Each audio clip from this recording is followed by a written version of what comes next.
Bizler 24 bin mezunu olan diyaliz ünitelerinden sorumlu diyaliz teknikerleriyiz. Bizlere istihdam sözü verilip bunun için yönetmelik yayınlanmasına rağmen hala istihdam sorunu yaşıyoruz.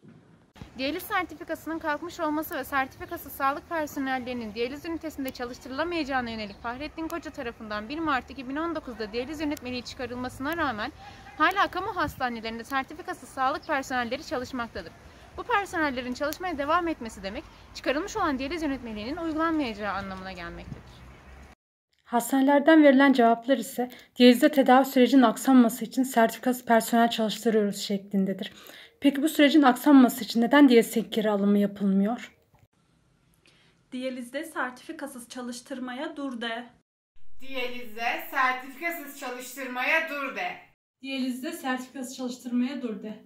Diyalizde sertifikasız çalışmaya dur de. Diyalizde sertifikasız çalıştırmaya dur de. Diyalizde sertifikasız çalıştırılmaya dur de. Diyalizde sertifikasız çalıştırmaya dur de. Diyalizde sertifikasız çalışmaya dur de.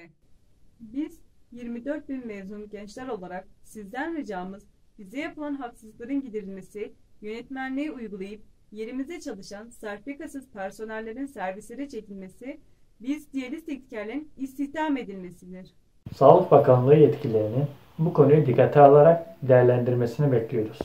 Konunun yetkili mercilere ulaştırılması hususunda gereğinin yapılmasını istiyoruz.